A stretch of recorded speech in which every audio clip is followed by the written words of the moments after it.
The meeting of the Planning Commission will come to order. Please rise and follow myself in the Pledge of Allegiance to the flag.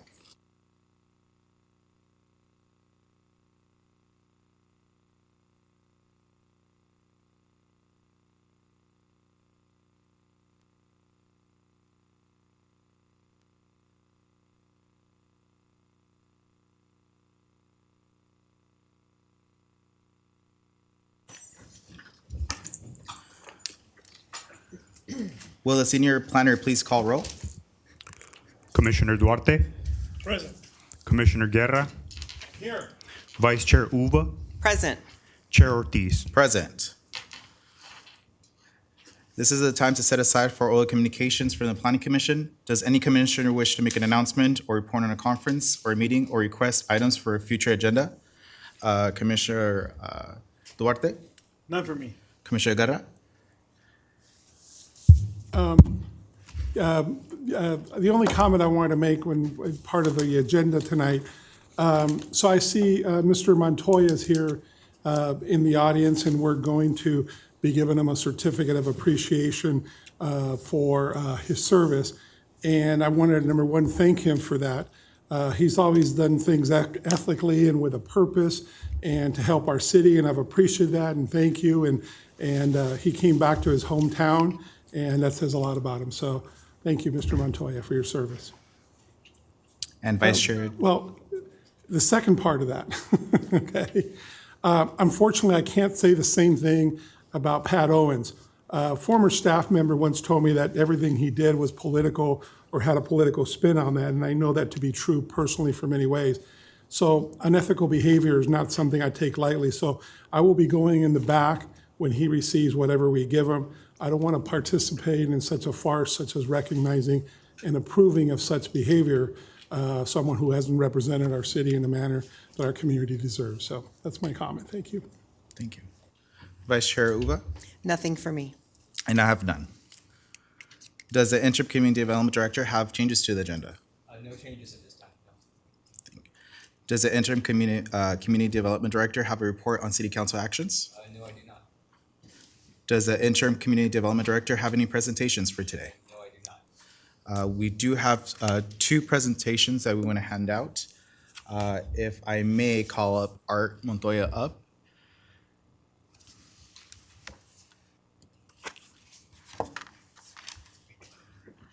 Art, I have a certificate of recognition for you.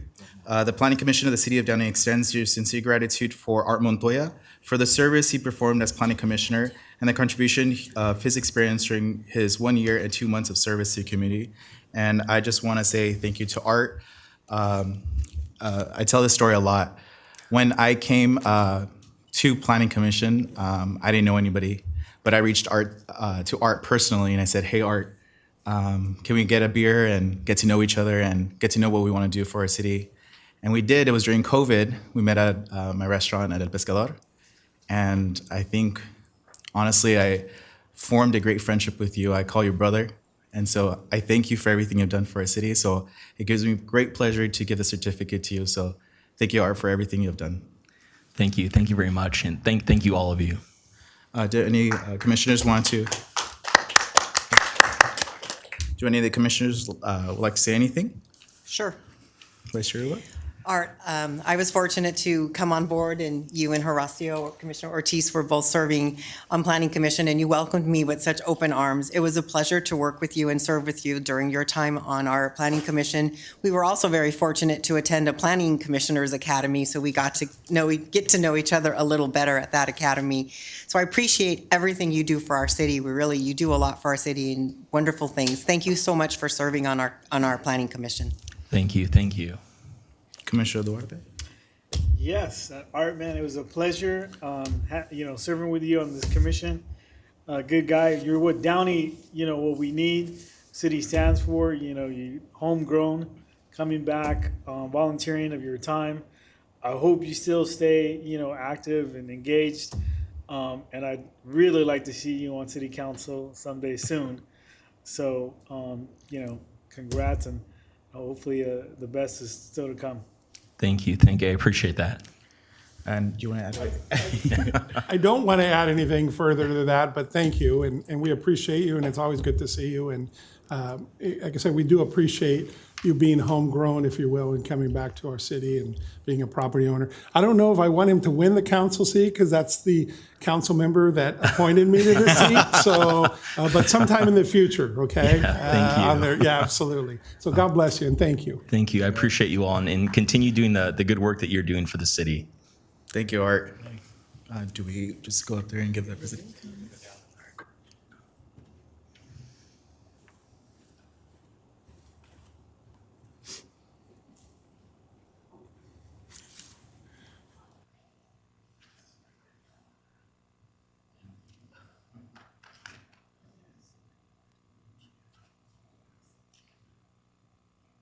recording it, so just keep like smiling. All right, there you go.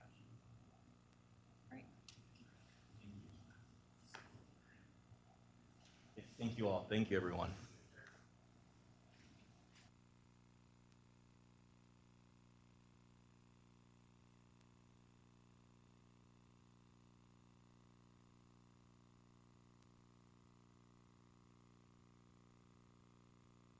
On agenda public comment.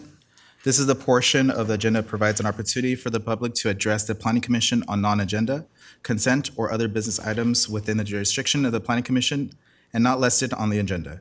It is requested but not required that you state your name, address, and subject matter upon which you wish to speak. Please limit your comments for non-agenda items for no more than 4 minutes. Pursuant to the Brown Act, a subsequent agenda shall be taken by the Planning Commission on any issues brought forth under the section. I would like to emphasize that there is one other business item on this agenda. It is number 3 of the agenda. We will discuss the item shortly, and now this is time to provide comment on the individual item for both both the applicant and the public.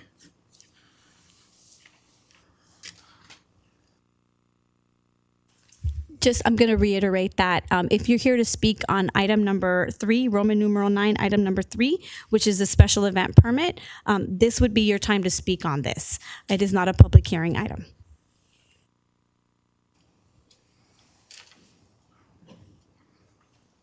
Our Lady of Perpetual Help, correct? Okay, I'm basically here to be used by you for any questions that you may have. I can give you a brief overview. Nothing has changed. It's that time of the year. We have our annual fundraising event. And I like to say it's an event hosted by a Catholic school, but open to the entire community, and all are welcome. So we like to pride ourselves on being all inclusive. We're going to have rides, games, food, a beer garden, security provided by the Downey Police Department. We always, get our permits with Chief Hildebrand. Literally nothing has changed from last year. So I want to thank you for letting me come before you, and I'd be very happy and willing to answer any questions that you may have. Thank you. We're good? We're good. Thank you.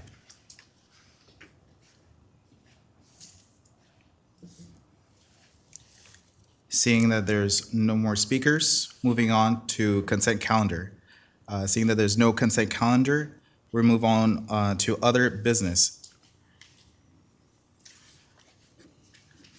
Now this is time to set aside for a special event permit application PLN. Well, is that removing our? Special event permit application PLN-23-00029. Will the interim community development director introduce staff making the presentation? Yes, Chairman. Associate Planner Naya will be giving this presentation.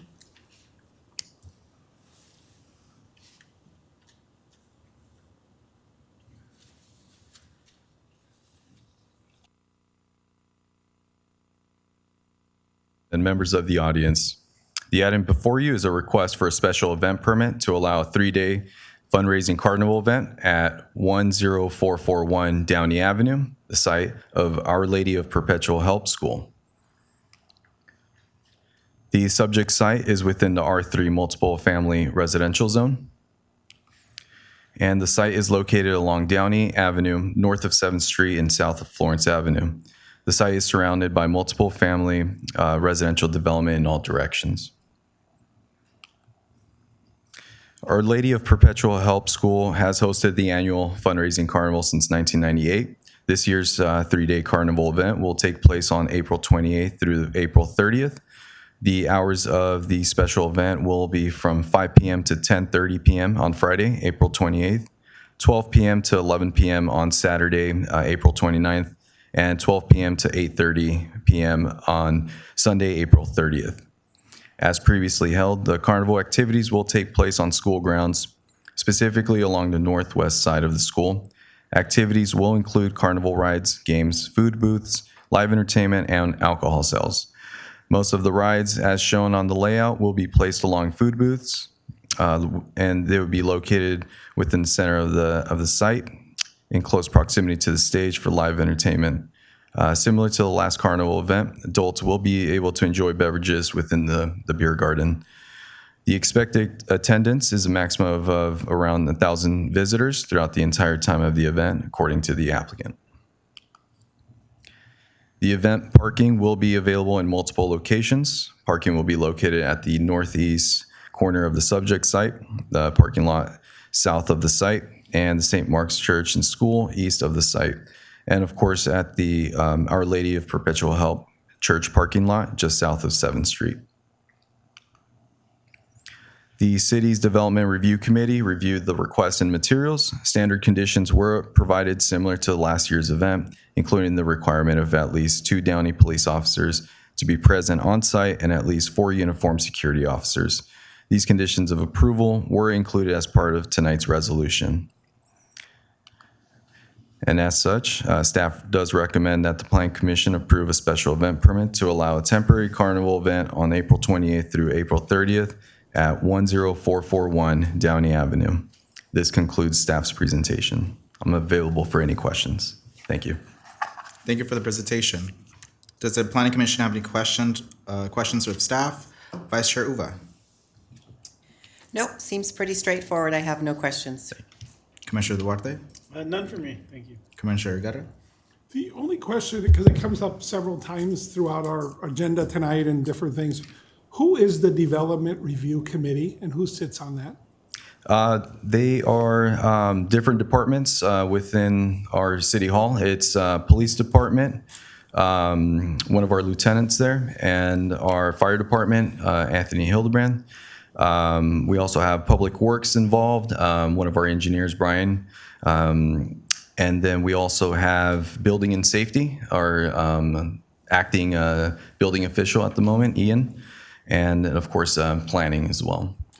Great, I just never knew that. That's something new, and it's like a tiger team to look at stuff on there. It's an interesting name, Development, on the Review Committee, but thank you for that. Right. And no, I have no questions about it. The OPH does a great job, and I'll be attending it and eating their food and contributing my funds, so it's a good place. Excellent.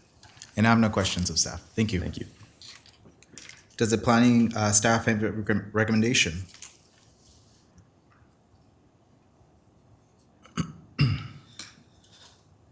Yes, staff recommends that the Plan Commission, approve PLN 23-00029 for a special event permit allowing the operation of an annual fundraising carnival for 3 consecutive days from April 28th through April 30th, 2023 at 10441 Downey Avenue. Perfect. This is a time for the Planning Commission to deliberate. Does the Commission have any questions at this time, or would the Commission like to discuss the item? Vice Chair Uva. I have no questions, and I can make the motion if you guys want. One motion. So I move that we approve PLN 23-00029. Second. May we have a vote? So before you vote, I just want to make sure that we're in the record again, just like we did last week for future world things to when the city looks at it.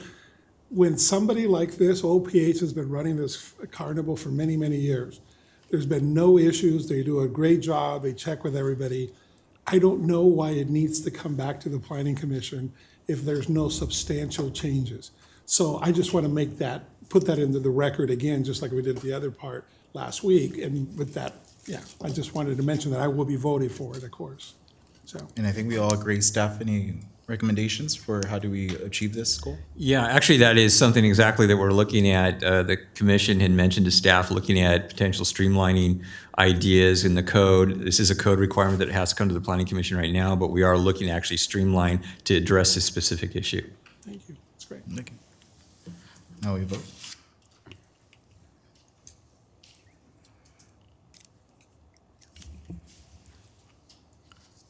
The motion passes 4-0 to approve PLN 23-00029. Congratulations. The action of the Planning Commission will be final unless the matter is appealed to the City Council with appropriate fee within the next 15-day period as set forth in the city's municipal code. Moving on to the public hearing, the zone tax amendment for accessory dwelling unit ordinance PLN-22-00155 will be continued to date certain on May 3rd, 2023. May I have a motion to continue to date certain? Motion. Do I have a second? Second.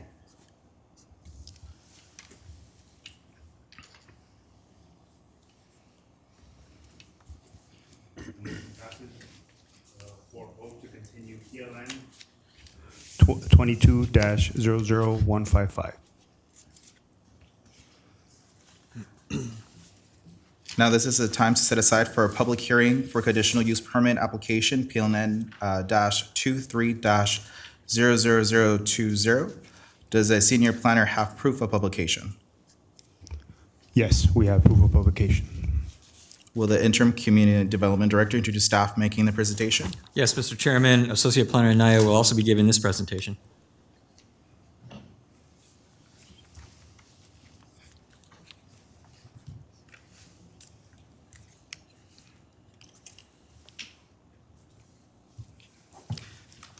Once again, good evening, Honorable Chair, Commissioners, and members of the audience. The item before you is a request for a conditional use permit to allow the operation of a veterinary hospital within an existing multi-tenant commercial building located at 9990 Lakewood Boulevard. The subject site is located on the eastern side of Lakewood Boulevard, just north of Florence Avenue. The commercial tenant space in question is located at the south end corner of the multi-tenant commercial building, as seen on this aerial view. The subject site is within the C2 General Commercial Zone, surrounded by additional C2 zone properties to the south, southwest, and R1 single family to the north, east, and west. The site is approximately 85,390 square feet in size and improved with a 24,811 square foot multi-tenant commercial building. The multi-tenant building contains a total of 16 tenants with uses ranging from personal services, office, medical, and restaurant. The site is also improved with a total of 127 parking spaces, sufficient for the types of existing uses and specifically for the applicant's 2,400 square foot medical use tenant space.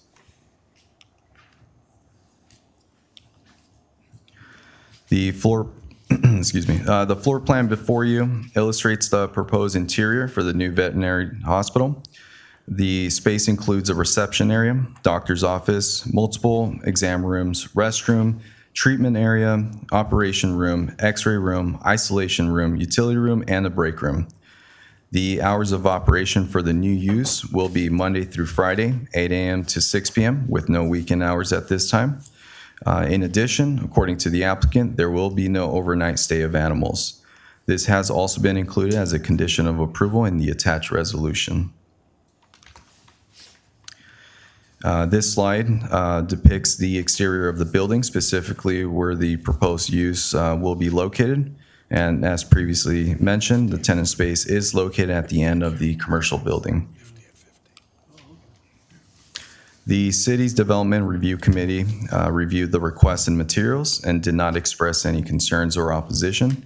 Therefore, standard conditions were provided by such departments and were incorporated in the resolution under conditions of approval. In addition to the standard conditions, planning staff included specific conditions. These include requiring daily operation of the space, ensuring that all animal waste is cleaned and disposed of properly and daily, appropriate sound abatement measures, such as insulating the shared walls, and no overnight stay of animals at this location.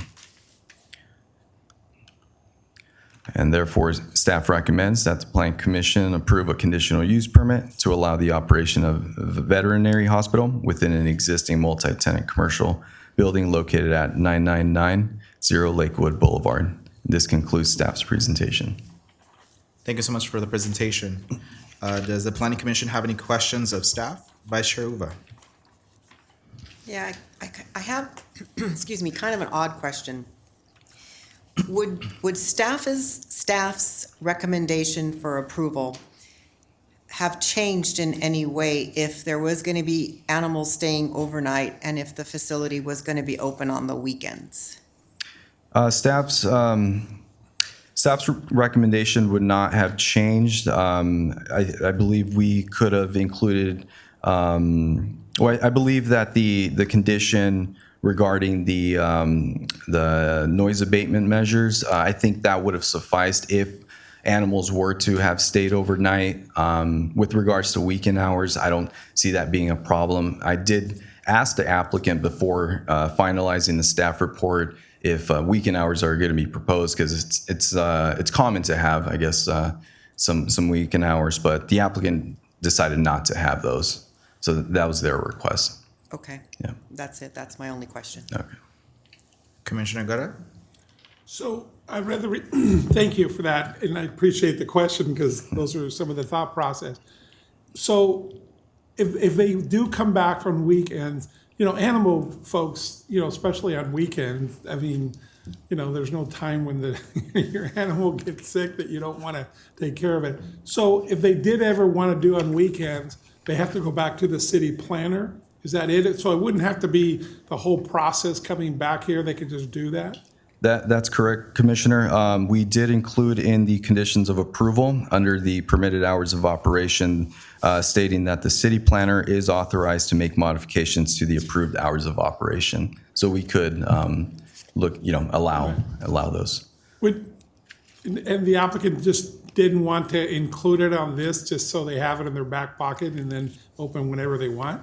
Well, I did. So they do have a reason why they don't want to include weekend hours, and we can have the applicant discuss that. That's great. Thank you very much. I Thank you. appreciate that. So, and my last question is, so what was the requirements for the Nifty at 50 that was there parking wise versus this? Because that was a seniors and there was a lot of revolving thing. I would think that you would need less parking for this. I don't know what the requirement difference is. Yeah, so both uses, that previous use was also considered like a medical office use. So it has the same parking ratio, I believe is 1 per 200 square feet of gross floor area. So, that pretty much carries it over, or is, as individuals say, is grandfathered in for any, or the continuation of that similar use. I don't see this use generating much more traffic than the previous use. I believe it's more of a appointment based only. Okay, thank you. Appreciate it. Nothing else. Commissioner Duarte? My only question was kind of what Vice Chair Ua asked was, for the no overnights, was that more for a boarding issue?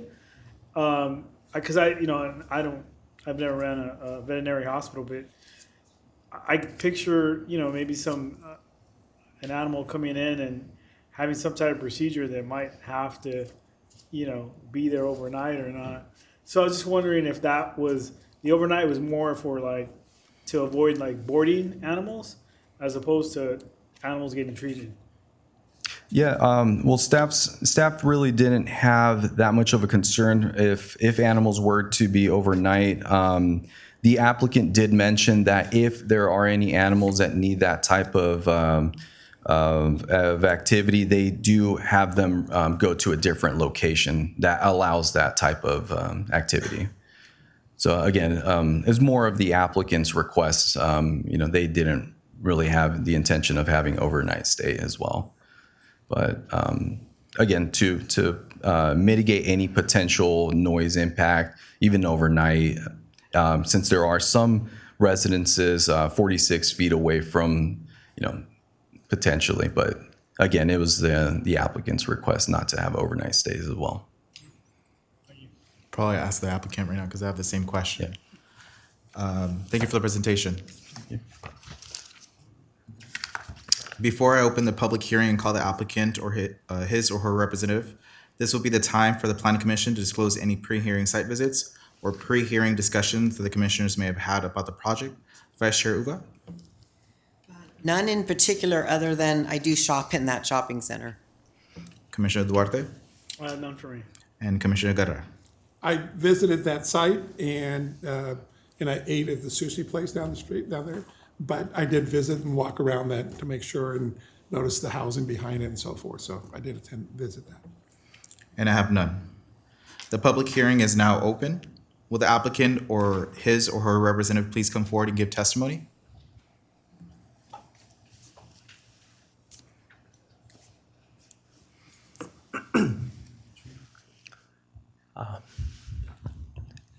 Good evening, all commissioners, and thank you for having me this evening. I am Dae-Kyung Hwang. I have been practicing this small animal medicine for about 11 years. I haven't worked as associate doctor so far and relief doctor to the multiple places here and there, but I have always been wanting to start my own animal hospital to serve the community, especially with my strong interest of the surgeries. I'm quite excited to serve the community and serve the people and companion animals. Yeah, thank you so much. Good evening, Honorable Chair and Commissioner. My name is Downey from OCA, Project Manager, 117 West 9th Street, Los Angeles, California 90015. And we with the conditions conditions, and we accept all of them. So if you have any question, let us know. We can answer. Thank you. Do any of the commissioners have questions to the applicant? Commissioner Guerra? I'm just kind of curious, is there, some of the things we all talked about, is there any reasons that you don't want to open on weekends? Obviously, if you're doing good things for our animals, that to be accessible on weekends? If it is really, the main reason why I didn't, at the moment, I didn't want to open the weekend is because from my personal experience, because I do some surgeries, orthopedic surgery and emergency surgeries. That's why although I put the regular working hour is from 8 to 6 on Monday through Friday, but usually it's easily go beyond it, like 8 to 8 or 8 to 9 or 8 to 10 even, something like that. So in order to protect my staff from burning out, and also in order to keep, secure my family time on the weekend, I, requested not to, put the weekend working hours. Yeah, at the moment, yes. Fair enough. Commissioner Duarte? No questions for me. Vice Chair Uva? Yes, I think I have a couple of questions. What made you come to Downey? Yes, as to me, Downey community, it's to me looks more like happy community to me. Yeah, more friendly, and compared to the other community, I like other community too, but compared to the other community, Downey community is more friendly, more like I like the trees and the way. The community of Downey has been managed their streets and their buildings. And also whenever I had a chance to talk to people from Downey City, they really, lovely, and they are really friendly to me. That's why there was a quite main reason why I wanted to choose this community. Great. Yes. The reason, the not boarding the animals overnight, I think, I don't know, I could be wrong, perhaps it's because you would then have to have staff there to attend to the animals. Is that one of the reasons? Yes, since our facility is not 24/7 hour hospital. So we have 24/7 hour hospital or emergency hospital at some places near this area. That's why. That you're associated with? Oh, yes, we have a good, network. Yes. Okay, got yeah. it. Mm-hmm. Yeah. Okay, that's all. Thank you. Yeah. And I have no questions. Thank you. Yes. Oh, yeah. Oh, no question. Thank you. Has there been any correspondence in favor or opposition? No correspondence received. Is there anyone who would like to speak in favor or opposition of the application? Seeing none, moving along to, does the applicant, or the public hearing is now closed. Does the planning staff have any recommendation? Yes, staff recommends that the Planning Commission approve PLN 23-00020 for conditional use permit, thereby allowing the operation of a veterinary hospital located at 9990 Lakewood Boulevard. This is the time for Planning Commission to deliberate. Does the commission have any questions at this time, or would like the commission like to discuss the item? Vice Chair Uva, None for me. Commissioner Duarte, No comments. Commissioner Guerra. No comments. May I have a motion? Motion to approve PLN -23-0020. Second. Please vote.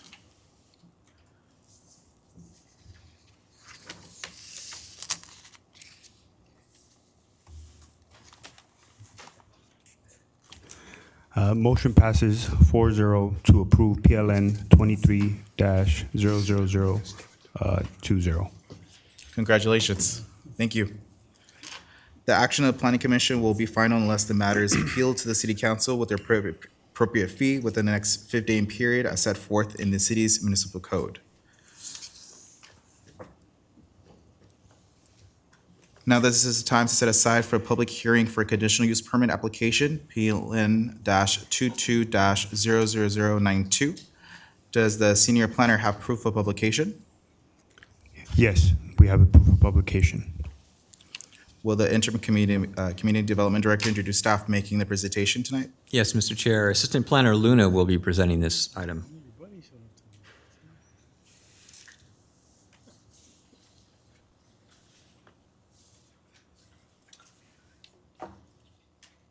I'm not sad about it. To the Planning Commission.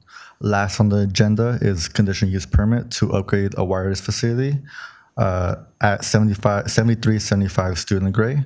The applicant is Thomas Scully representing AT&T. The property outlined in red is located on the corner of Student Gray and Old River School Road. In yellow, you can see the existing AT&T rooftop mounted enclosure, and purple shows the new proposed location. The subject site is Zone C1, Neighborhood Commercial. To the north are R3 zone properties developed with multifamily units. To the west are R1 zone properties with single-family homes. And properties to the east and south are Zone C1 and are developed with commercial areas. The Planning Commission had originally approved a wireless facility in the year 2000 for Sprint through a conditional use permit. And then in 2002, a co-location wireless facility was approved for AT&T under a design review board application. The existing site operates with 6 antennas and 21 remote radio units and miscellaneous operating equipment such as battery cabinets, all located on the roof. The lot size is 41,193 square feet, and the building is 14,682 square feet, and serves as a multi-tenant commercial space with buildings with businesses such as personal service and retail. Here's a photo of the existing site facing north from the corner of Student Gray and Old River School. You can see the co-location of Sprint on the roof with the clock tower highlighted in red. The existing AT&T you can see on the left of the screen in yellow. Within the scope, only AT&T proposes to modify their facility. The existing roof plan located on the left shows the existing facility on the top of the screen. It's split into 3 sectors, A, B, and C. They are compiled of 6 antennas, 2 per sector, and 21 remote radio units. The upgrade to the site will relocate 4 of the 6 to a new layout. The new layout will expand the existing enclosure and will only hold Sector C. The proposed roof plan relocates sectors A and B east of the building, which is towards the bottom of the screen. This is a close-up of the existing enclosure. On the left, you can see it's all in its current state with all sectors. On the right shows the same enclosure enlarged, which again will only hold Sector C. This enlarged enclosure will carry 2 existing and 2 new antennas, 4 remote radio antennas, and house the equipment cabinets. This is the new proposed enclosure, which is located on the corner towards Old River School Road. The new enclosure will have 4 relocated antennas, 4 new antennas, and 8 remote radio units. Here is the existing coverage map. The areas in green show the cell coverage within the area. The red dot in the middle of the screen is the subject site. The map details the poor coverage from the existing site, which ultimately prompted the need to upgrade. Here is the new coverage map. As shown on the screen, installation of that equipment will result in a much more coverage and fill that gap seen on the previous screen. Here is a full simulation of what the new enclosure will look like from the south side of the building facing north. The second photo simulation shows the same enclosure from the east side of the building facing west.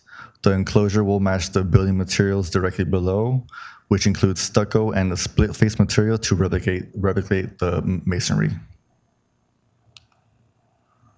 Last photo simulation is what the existing enclosure will look like from the next street over to the west.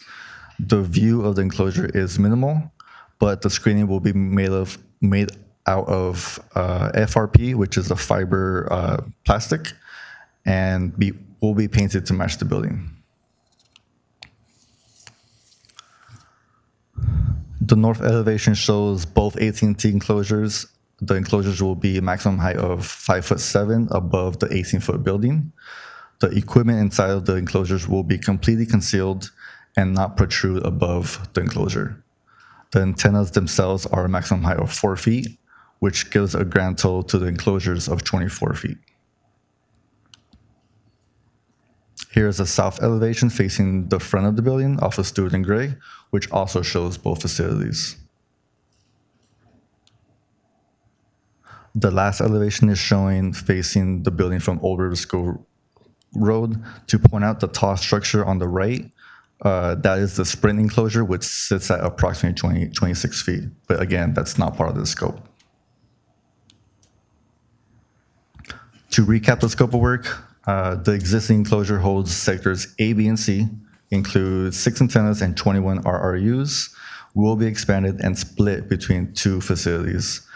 The existing expanding enclosure will have a total of 4 antennas and 4 RRUs and upgrade equipment and battery cabinets for Sector C.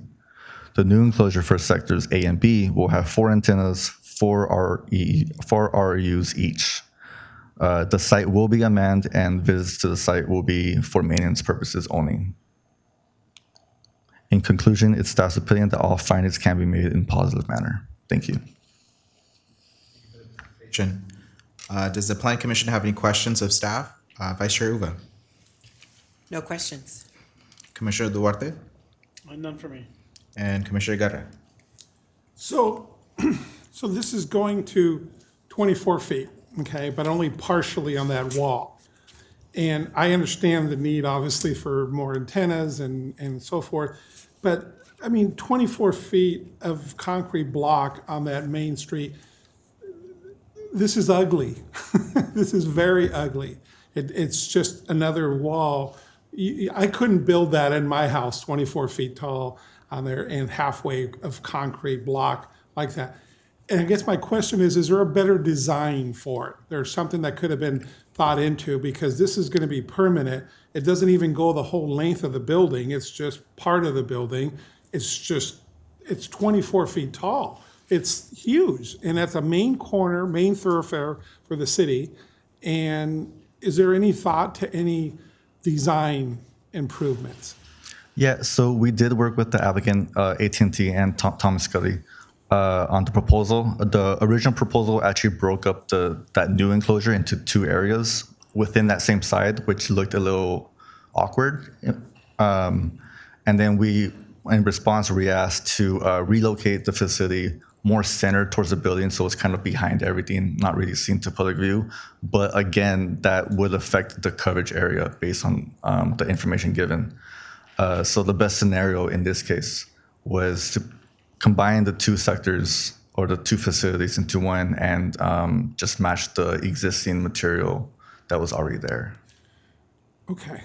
So, you know, I see the clock tower. We made that as a requirement the first time on there to make things look better. So with all due respect on there, I don't think that we're pushing enough to make this visually appealing, that we're just taking the easy way out, and the applicant is, because this is just not very visually appealing. There's other designs they could do to still have the antenna. They're going to prosper from that, and our community is going to suffer because we got to look at a big wall on a main thoroughfare on the corner of Telegraph and Old River. So I don't think this fits in with the landscape. I think it's too tall, and there's no creativity there. Let's just make the wall bigger, and it looks terrible. And for that reason, I think that there's some things here that could be contradicted because of that. I think that there's an opportunity here to make this better and more attractive. And I would like to see that more because I don't think that this is benefit. Excuse me. I'm glad, and all AT&T user, I want our city to have all kinds of bandwidth and antennas and so forth, but not at the expense of 24-foot walls that just concrete blocks here. So. Before I open the public hearing and call the applicant or his or her representative, this will be the time for planning commissioners to disclose any pre-hearing site visits or pre-hearing discussions that the commissioners may have had about the project. Commissioner Guerra? Well, since I drive in that corner every single day of my life on there, I like to ask the applicant, is there something they could do to make that more attractive or appealing? So before we give the approval there. Commissioner Duarte? None for me. And Vice Chair Uba? Oh, no, I just drove to the site and walked around, that's all. None for me. The public hearing is now open. Would the applicant or his or her representative please come forward to give testimony?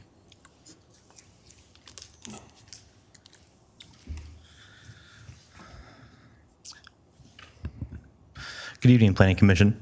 My name is Tom Scully, and I will be representing AT&T this evening. As Mr. Luna stated, AT&T is proposing to modify the existing rooftop cell site located at 7375 Stewart and Gray Road. And the modification and its aesthetics were designed in collaboration with both the planning department and the property owner. We have worked with the planning division to comply with the city's requirements, and our scope of work includes, I'll go at a high level, as I know Mr. Luna already recapped, but we would be maintaining the existing screen enclosure that houses all three sectors currently, and the rest of the equipment. Alpha and beta sectors would be relocated to the new FRP screen wall enclosure, and the existing screen enclosure will now just have the gamma sector and the other equipment. We're also proposing to swap the radios, antennas, and make updates to the equipment in the existing screen enclosure area. And the proposed new FRP screen height will match the existing screen enclosure height, which is 5 feet 7 inches. There are no proposed height increases on the existing screen enclosure as well. All the antennas will be flush and located behind the screening, and you won't be able to see them. And lastly, I wanted to touch on the expansion and the need for it. Over the years, the carriers have learned more about their equipment and its technology on how it best functions.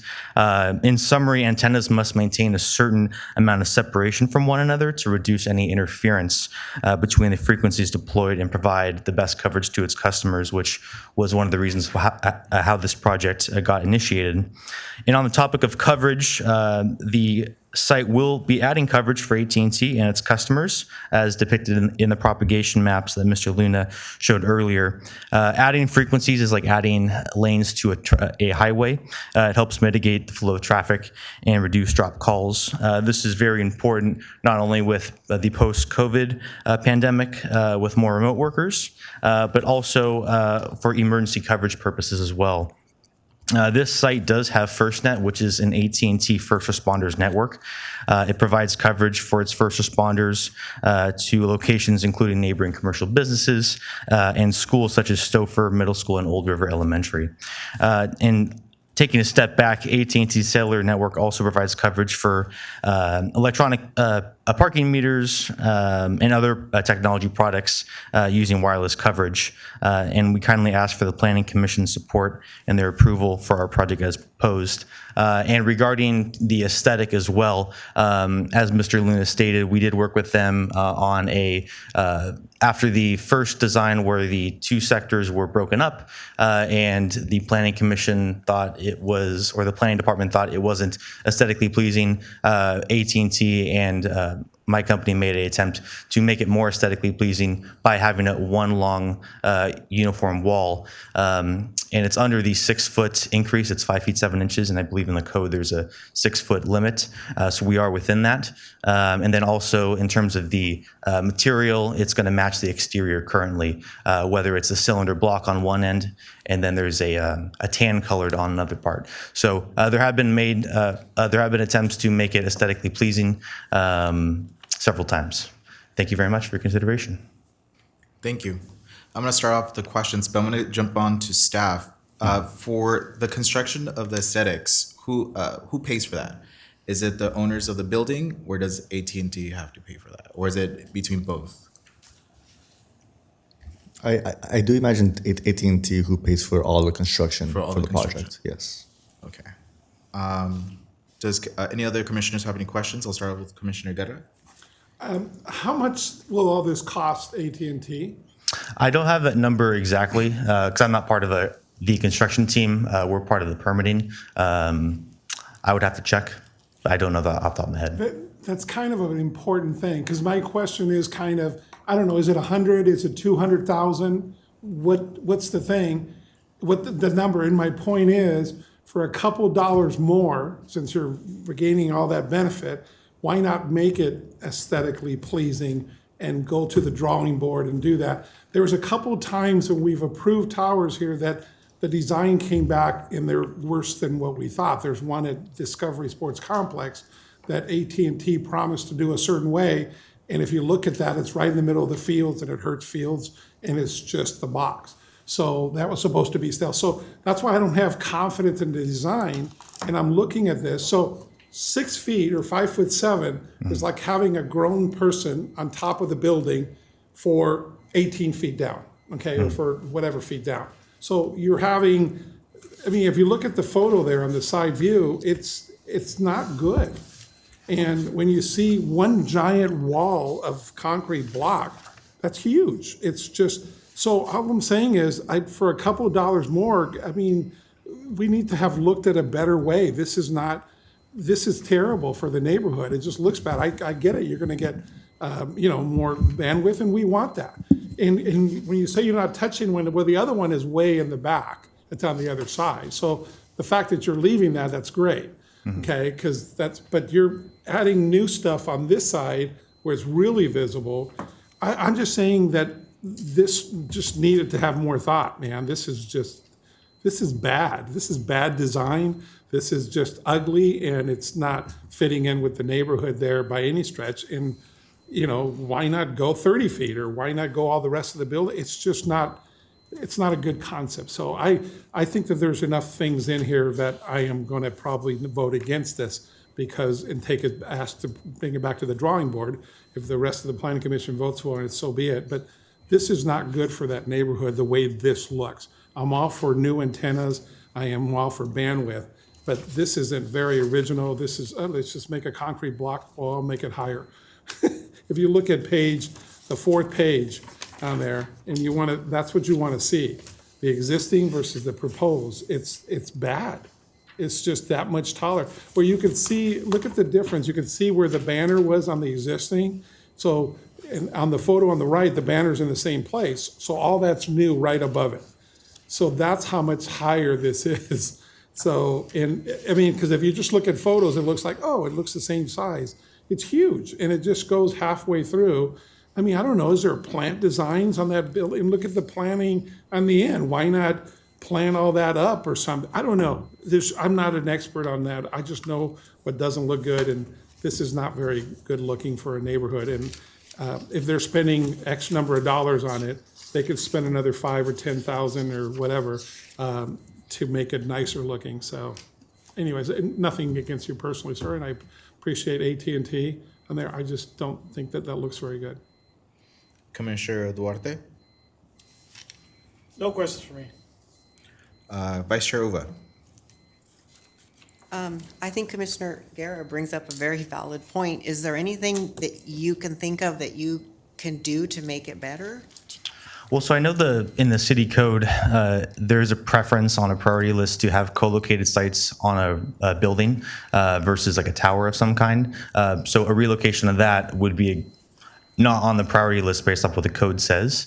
And in order to have the antennas at the proper height to have the coverage needed, there needs to be some sort of screening to make the antennas at the height be screened from the public view. We did extend it to make the screening longer. On the first round, it was a lot shorter. It was broken up, as Mr. Luna mentioned, and it was a bit jagged, I guess would be the right word. This is a bit more clean. Okay. In your experience, that's the best of aesthetics that you've worked with other cities? Or is it a little more difficult based on our code, or to make it more aesthetic? In other cities that you've been to other cities where they have done this. Do they have anything else that they do that we could possibly bring here?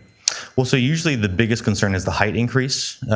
Usually if it's if AT&T wants a 10-foot increase, we usually try to make that as low as possible.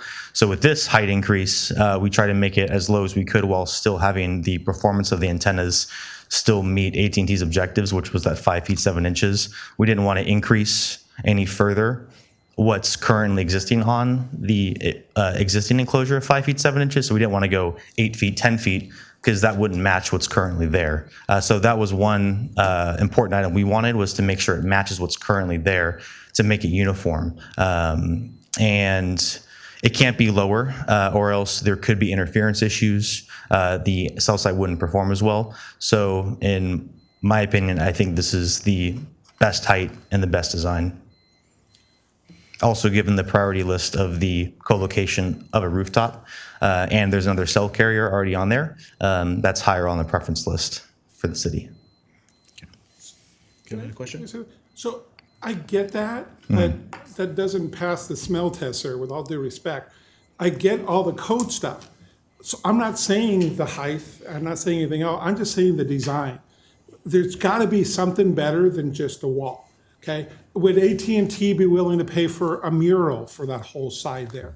Anything better than just concrete blocks, 6 feet tall and all this stuff. If you look at that proposed thing, I'm sorry, I understand it's gotta go there, I understand all the things on there, but I cannot believe that this is the best design that we collectively can come up with. I think that we're calling it in there. This is just bad. I mean, would AT&T be willing to pay for a mural if the city wanted that there? That's something that certainly could be discussed. I know there's been with other cell sites aesthetic concerns, and AT&T does want to work with cities to make sure, even property owners as well too. If property owners have issues with aesthetics, AT&T is willing to work. As of now, I know the property owner was okay with it matching the cylinder block. If there's other issues, I know AT&T in the past has wanted to work with the city, especially if it means getting the coverage they need. It's certainly a conversation that's welcome.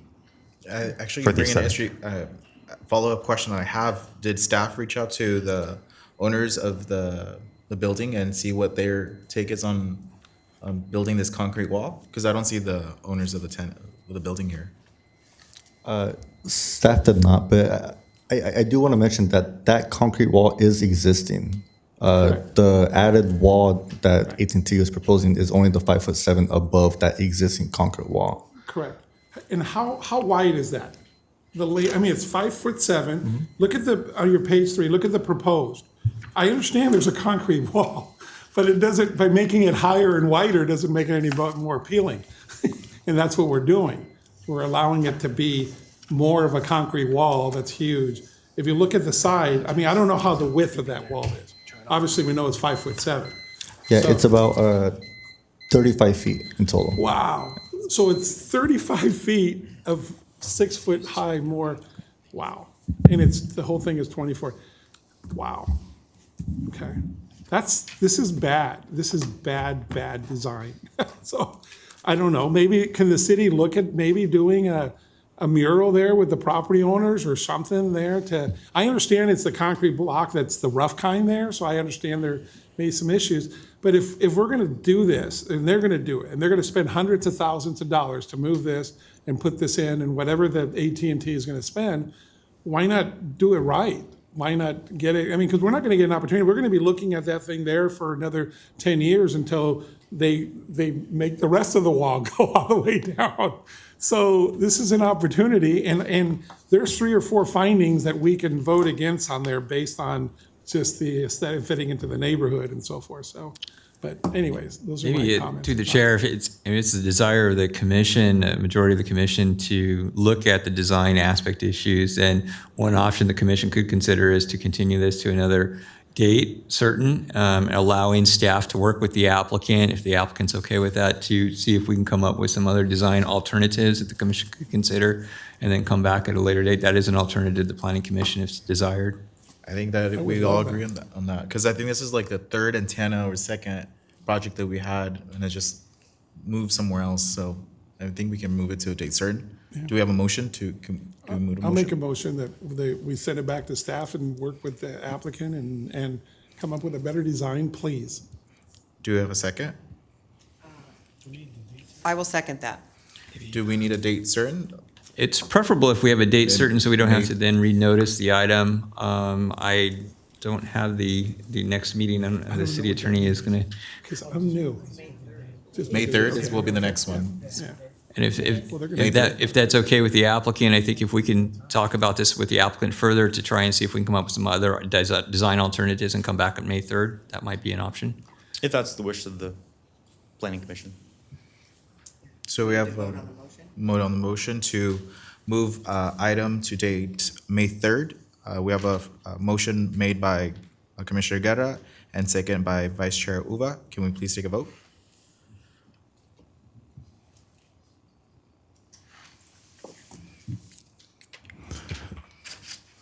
Motion to continue, PLN 22-00092 passes 4-0. Thank you. Sir, could you ask the construction site, just out of curiosity, how much it cost for construction? I'd like to know that. Thank you. Moving along, does the interim community development director have any other business to discuss for tonight? No, not at this time. Does the interim community development director have any additional comments for tonight? No, sir. And do any commissioners have any additional comments they want to address tonight? Commissioner Guerra, No, sir, thank you. Commissioner Duarte, None for me. and Vice Chair Uva. None for me. And I have none. Meeting adjourned.